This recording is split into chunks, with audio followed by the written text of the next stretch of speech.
एक और गलती जो आप लोग बाजू जोड़ते समय हमेशा करते हैं कि ये जो आपके कंधे का ज्वाइंट है ना, यहाँ से हमें बाहर की तरफ 1.5 इंच और यहाँ से पीछे की तरफ 1.5 इंच और यही ज्वाइंट से आगे की तरफ 1.5 इंच। आप सभी को बाजू को एकदम स्ट्रेट लाइन से जोड़ना है, मतलब एकदम सीधा लाइन करना है, ऐसा नहीं कि राउंड में लेके आए फिर यहाँ से राउंड एकदम करना है। तो आज के वीडियो में मैं आप सभी को ब्लाउज को फिटिंग करना बताऊंगी और बाजू को जोड़ना बताऊंगी सही तरीका। लेकिन उससे पहले अगर आप सभी लोग ना अगर इस वाले ब्लाउज का डिज़ाइन का वीडियो देखना चाहते हैं तो इसका वीडियो भी मेरे मेन चैनल आई एम नीलू शर्मा पे अपलोड है। आप लोग चाहें तो उससे देख सकते हैं, स्क्रीन पे मेरा चैनल नेम शो हो रहा होगा।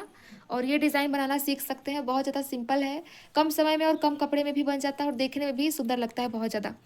ठीक है, तो अब चलिए हम लोग टॉपिक पे आते हैं। ब्लाउज में बाजू जोड़ने का प्रोसेस सबसे पहले स्टार्ट करेंगे। तो ये हमारे ब्लाउज का बाजू है, देखिए इस बाजू डिज़ाइन का भी वीडियो मेरे चैनल पे अपलोड है, आप लोग चाहें तो देख सकते हैं। बाजू को जोड़ने से पहले आगे वाले में गहराई देते हैं, जो मैंने कटिंग करते समय ही दे दिया था, लेकिन अब मुझे देने की ज़रूरत नहीं है। एक बहुत बड़ी गलती जो बाजू जोड़ने के पहले आप सभी लोग करते ही करते हैं, पता है कि आप सभी लोग बाजू जोड़ने से पहले क्या गलती करते हैं? चलिए आपको बताती हूँ। सबसे पहले यहाँ पे कंधे से लेके और इसको दोनों को ऐसे डबल फोल्ड करना है हमें, और फिर आप सभी को इन दोनों को नापना है, आगे पीछे का पार्ट बड़ा छोटा तो नहीं है ना। तो आज के वीडियो में मैं आप सभी को ब्लाउज को फिटिंग करना बताऊंगी और बाजू को जोड़ना बताऊंगी सही तरीका। लेकिन उससे पहले अगर आप सभी लोग ना अगर इस वाले ब्लाउज का डिज़ाइन का वीडियो देखना चाहते हैं तो इसका वीडियो भी मेरे मेन चैनल आई एम नीलू शर्मा पे अपलोड है। आप लोग चाहें तो उससे देख सकते हैं, स्क्रीन पे मेरा चैनल नेम शो हो रहा होगा। और ये डिज़ाइन बनाना सीख सकते हैं, बहुत ज़्यादा सिंपल है, कम समय में और कम कपड़े में भी बन जाता है और देखने में भी सुंदर लगता है बहुत ज़्यादा। ठीक है, तो अब चलिए हम लोग टॉपिक पे आते हैं। ब्लाउज में बाजू जोड़ने का प्रोसेस सबसे पहले स्टार्ट करेंगे। तो ये हमारे ब्लाउज का बाजू है, देखिए इस बाजू डिज़ाइन का भी वीडियो मेरे चैनल पे अपलोड है, आप लोग चाहें तो देख सकते हैं। बाजू को जोड़ने से पहले आगे वाले में गहराई देते हैं, जो मैंने कटिंग करते समय ही दे दिया था, लेकिन अब मुझे देने की ज़रूरत नहीं है। एक बहुत बड़ी गलती जो बाजू जोड़ने के पहले आप सभी लोग करते ही करते हैं, पता है कि आप सभी लोग बाजू जोड़ने से पहले क्या गलती करते हैं? चलिए आपको बताती हूँ। सबसे पहले यहाँ पे कंधे से लेके और इसको दोनों को ऐसे डबल फोल्ड करना है हमें, और फिर आप सभी को इन दोनों को नापना है, आगे पीछे का पार्ट बड़ा छोटा तो नहीं है ना। ये यहाँ पे ये जो दोनों पार्ट है ब्लाउज का, आगे पीछे का पल्ला, जो भी अगर बड़ा छोटा होगा उसको कट करके निकाल के और आपस में एक बराबर करेंगे। हमारे केस में ये दोनों एकदम एक बराबर है। ठीक है, तो ये हो गया हमारा। अभी नेक्स्ट क्या करना है इसमें हमें, तो इसको हम सीधा करेंगे, इस तरीके से सीधा कर दिया हमने। अब इसमें गहराई तो हमने दे दिया है, आगे वाले में देना होता है तो कटिंग करते समय ही।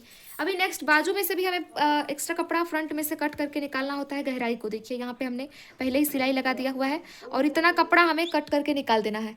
ठीक है, ये जो सिलाई मैंने लगाया है इसको मैं कट करके निकाल के फिर बाजू को जोड़ूंगी। अगर इसे नहीं कट करके निकालेंगे हम लोग तो होगा ये ना कि फ्रंट आर्म होल में हमारा झोल आने लग जाएगा, तो इसीलिए मैं इसको कट करके निकालूंगी। और तो देखिए यहाँ से मैंने मार्किंग किया है और यहीं से कपड़े को कट करके निकालूंगी एक्स्ट्रा वाला।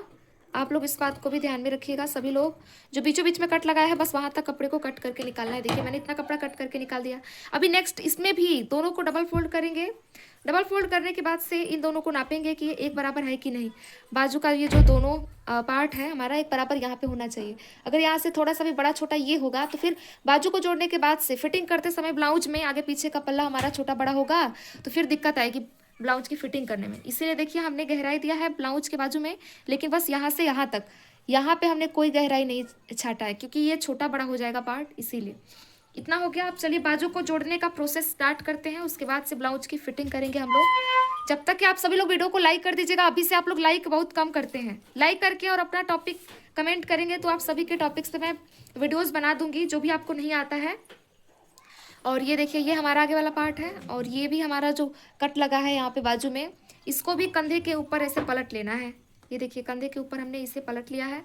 अभी नेक्स्ट क्या करना है, तो बाजू को जोड़ने के लिए हम लोग बीचों बीच से और फिर पीछे की तरफ जोड़ते हुए नहीं आएंगे, इससे हम लोग को दो बार बाजू जोड़ना पड़ेगा। हम लोग यहीं से इसको रखेंगे और फिर यहाँ से आगे की तरफ इसको नापेंगे कुछ इस प्रकार से, और जितना भी साइज का ये आएगा फिर वहीं से जोड़ना चालू करेंगे। तो होगा ये कि हमारा एक बराबर दोनों तरफ से जुड़ेगा बाजू, मतलब जितना बड़ा होगा उतना दोनों तरफ बड़ा होगा, जितना छोटा होगा दोनों तरफ बराबर छोटा होगा। ठीक है, छोटे बड़े होने की समस्या यहाँ पे खत्म हो जाती है। तो चलिए मैं बाजू को जोड़ लेती हूँ। एक और गलती जो आप लोग बाजू जोड़ते समय हमेशा करते हैं कि ये जो आपके कंधे का ज्वाइंट है ना, यहाँ से हमें बाहर की तरफ 1.5 इंच और यहाँ से पीछे की तरफ 1.5 इंच और यही ज्वाइंट से आगे की तरफ 1.5 इंच। आप सभी को बाजू को एकदम स्ट्रेट लाइन से जोड़ना है, मतलब एकदम सीधा लाइन करना है, ऐसा नहीं कि राउंड में लेके आए फिर यहाँ से राउंड एकदम करना है। यहाँ से 1.5 इंच सीधा रखना है और यहाँ से भी 1.5 इंच तक सीधा रखना है, तो ये शोल्डर में अच्छे तरीके से फिट होता है हमारा। ये मैंने बाजू को अटैच कर लिया है। अब इसको सीधा करके देखेंगे तो यहाँ पे देखिए, यहाँ से मैंने 1.5 इंच तक एकदम सीधा सिलाई लगाया है और यहाँ से भी 1.5 इंच तक मैंने सीधा सिलाई लगाया है। और अभी ये सही तरीके से बाजू हमारा अटैच हो चुका है ब्लाउज में, आप लोग देख पा रहे होंगे। बस अभी हमें इसमें फिटिंग करना है। तो फिटिंग करने के लिए आप लोग अगर अंडरग्राउंड सिलाई लगाना चाहते हैं तो ब्लाउज को पहले सीधे साइड से एक बार सिलाई लगा लीजिएगा फिटिंग करके। लेकिन उससे पहले भी यहाँ पे भी इसको एक बार बाजू को जोड़ने के बाद भी नापेंगे कि ये आपस में एक बराबर है कि नहीं, आगे पीछे का पार्ट कभी कभी छोटा बड़ा हो जाता है हमारा। तो देखिए यहाँ पे हम इसको नाप रहे हैं तो ये सब एक बराबर है। इसी के साथ यहाँ पे थोड़ा सा एक्स्ट्रा कपड़ा जो दिख रहा है इसको हम कट करके एकदम स्ट्रेट करेंगे, फिर बाजू मतलब ब्लाउज को फिटिंग करेंगे। नहीं तो फिर होता ये है ना कि फिटिंग करते समय कपड़ा एक्स्ट्रा होता है तो फिटिंग करने में थोड़ी सी परेशानी होती है एक्स्ट्रा मार्जिन की वजह से। तो ये देखिए एक्स्ट्रा कपड़ा मैंने कट करके निकाल दिया। सेम टू सेम दूसरे साइड भी कपड़े को हमें कट करके निकाल के और सीधा करना है। स्टॉप। देखिए दोनों तरफ से हमने कपड़े को एक्स्ट्रा कट करके निकाला है और सीधे साइड से ही हम लोग आधा इंच कपड़ा पकड़ के एक सिलाई पहले लगाएंगे और फिर इसे पलट के फिटिंग करने वाले हैं। अब देखिए ब्लाउज को फिटिंग करते समय एक चीज़ और आप सभी को यहाँ पे ध्यान देना है कि ये जो दोनों मार्जिन है ये एक अपनी तरफ और एक इधर के साइड नहीं करना है, बल्कि दोनों जो ये मार्जिन है ना आर्म होल का ज्वाइंट, ये दोनों एक तरफ होना चाहिए। इसी के साथ ये जो ज्वाइंट है वो एक पास होना चाहिए। तो आपस में इन दोनों ज्वाइंट्स को हम मिलाएंगे, ये देखिए इस तरीके से, और फिर यहाँ पे पकड़े रहेंगे और फिर हम यहाँ पे सिलाई लगाएंगे ताकि ये जो ज्वाइंट है ना इधर उधर नहीं खसके। तो ये गलती आपको भूल के भी नहीं करना है, नहीं तो फिनिशिंग सीधे साइड से देखने में अच्छी नहीं आएगी। देखिए वहाँ तक मैंने ज्वाइंट तक एकदम फिटिंग कर लिया है बढ़िया तरीके से। अब इन दोनों को नापना है कि एक बराबर है कि नहीं। छोटा बड़ा होगा तो उसको भी मैनेज करना होगा, लेकिन ये ऑलमोस्ट हमारा एक बराबर है देखिए।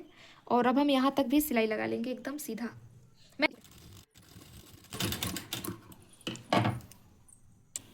देखिए सीधे साइड से मैंने एक सिलाई लगाया हुआ है। अभी अगर एक्स्ट्रा कपड़ा और भी थोड़ा बहुत दिख रहा है यहाँ पे तो हम इसे भी कट करके निकाल देंगे। देखिए इतना कपड़ा एक्स्ट्रा था, मैंने कट करके अभी निकाल दिया है। अभी इसे उल्टा करके और फिर हम लोग ब्लाउज को फिटिंग करने वाले हैं। तो देखिए हमने इसको उल्टा किया है। उल्टा करने के बाद से ही ये दोनों जॉइंट देखिए कितना एक बराबर जगह पे है। प्लस यहाँ पे ये जो दोनों एक्स्ट्रा मार्जिन है आर्म होल का जॉइंट वाला पार्ट, ये एक तरफ है। कभी कभी ये एक आगे और एक इधर के साइड पीछे हो जाता है ना, तो इसकी वजह से आर्म होल में खिंचाव भी आने लगता है। तो वो सही तरीका नहीं है। आपको इन बातों का ध्यान में रख के ही फिर ब्लाउज को फिटिंग करना है। इसी के साथ हमने ब्लाउज में फिटिंग वाला लाइन भी बनाया था कटिंग करते वक्त ही। तो हम क्या करेंगे ना, फिटिंग वाली लाइन पे ही सिलाई लगाएंगे, ठीक है। बाजू पे आप लोग देख रहे होंगे कि बाजू पे फिटिंग लाइन नहीं बना हुआ है, तो कोई दिक्कत नहीं है, हम लोग पुराने वाले से अभी फिटिंग लाइन इसमें बना लेंगे। स्टॉप। अब देखिए यहाँ पे बाजू का फिटिंग लाइन बनाने के लिए ये हमारा नापी है और इसी नाप से हमें इसे फिटिंग करना है। तो यहाँ पे रख के इसको और फिर फिटिंग वाला हम लोग लाइन यहाँ पे बना लेंगे इस तरीके से। देखिए एक निशान लगाया है मैंने यहाँ पे। स्टॉप। अभी देखिए यहाँ पे ये जो मैंने निशान लगाया है इसको इस फिटिंग लाइन में मिला देना है। स्केल को रख के इस प्रकार से, देखिए स्केल को मैंने तिरछा रखा है और यहाँ पे मैं इस निशान को आगे की तरफ इसमें मिला दूंगी इस प्रकार से, ठीक है। इसको तो अभी मिला दिया मैंने यहाँ पे, लेकिन यहाँ का जो निशान है ना, जो बेल्ट को हमने अटैच किया, तो ये मिट गया है। तो इसमें भी बहुत ज़्यादा हमें स्ट्रेस लेने की ज़रूरत नहीं है। उसको भी फिटिंग करने का एक आसान तरीका है कि ब्लाउज के आगे वाले पार्ट से आप यहाँ से लेके यहाँ तक का निशान लगा सकते हैं। रुकिए मैं बताती हूँ कैसे आप सभी को। तो ये आपको अपना नाप लेना है इस प्रकार से आगे वाला पार्ट का, और इसको बटन पट्टी से लेके नापना है। तो ये देखिए आगे वाला ये बटन पट्टी है हमारा, इसको मैं यहाँ पे रख के इस प्रकार से नापूंगी। तो ये देखिए ये हमारा फिटिंग कहाँ पे आ रहा है, यहाँ पे आ रहा है। तो यहाँ पे मैं एक निशान लगा दे रही हूँ, ठीक है। आप लोग सोच रहे होंगे कि अभी आपने येलो कलर से बाजू का नाप लिया और पिंक वाले से कमर का नाप ले रही हैं। तो वो इसलिए क्योंकि इसमें बाजू जो था ना छोटा था और उसमें बड़ा बाजू था, तो इसलिए मैंने ये निशान लगाया। और दोनों नाप जो है हमारे कस्टमर का ही है, क्योंकि उन्होंने कुछ ब्लाउजेस में छोटे बाजू बनाने के लिए कहा है, कुछ ब्लाउजेस में बड़ा बाजू। तो ये सारा फिटिंग तो सेम है, बस उसमें बाजू ही अलग है, तो उसके लिए। तो देखिए हमारा फिटिंग वाला निशान यहाँ पे आया है। तो अभी इसके बाद क्या करेंगे, इस वाले निशान को अभी इसमें इस लाइन में मिलाते हुए एक सीधी लाइन खींच लेंगे इस प्रकार से। और अभी हम लोग ब्लाउज को फिटिंग कर लेंगे। जो भी लाइन बनाया है इसी के ऊपर बस सिलाई लगा देना। यहाँ पे आप सभी को एक चीज़ और ध्यान में रखना है कि ये जो आपने दोनों ज्वाइंट बोला था कि एक बराबर जगह पे होना चाहिए, तो इसको एक बार फिर से चेक करना है कि ये दोनों ज्वाइंट एक बराबर जगह पे है कि नहीं। अगर नहीं होगा तो दोनों को एक के ऊपर रख के फिर यहाँ पे हाथ से पकड़े रहना है और फिर सिलाई यहाँ तक लगा के और रुक जाना है आपको। देखिए यहाँ तक हमने इसको फिटिंग कर लिया है। अभी एक बार में हम लोग यहाँ से लेके और यहाँ तक की सिलाई लगा लेंगे और कोई गड़बड़ नहीं होगी। स्टॉप। देखिए मैंने ब्लाउज को फिटिंग कर लिया है। अभी चलिए मैं आपको सीधा करके दिखाती हूँ। जो मैंने फिटिंग वाला लाइन बनाया था उसी के ऊपर मैंने सिलाई लगाया है, ये भी आप सभी लोग देख पा रहे होंगे क्लियरली। और सेम टू सेम आप सभी को दूसरे साइड भी फिटिंग करना है। और ये देखिए दोनों ज्वाइंट जो है एक बराबर जगह पे आया है, ऊपर नीचे नहीं हुआ है। अगर इस प्रकार से आप लोग भी फिटिंग करेंगे ब्लाउज को तो दोनों जॉइंट ऊपर नीचे नहीं होगा और फिनिशिंग के साथ आपका ब्लाउज फिटिंग हो पाएगा। अगर आप लोगों को फिटिंग समझ में आया है तो वीडियो को लाइक करके शेयर अपने फ्रेंड्स के पास ज़रूर करिएगा ताकि उनको भी हेल्प मिले। अगर कुछ पूछना चाहते होंगे तो कमेंट में आप लोग पूछ सकते हैं, आप सभी के कमेंट का रिप्लाई भी दे दूँगी इसी के साथ में।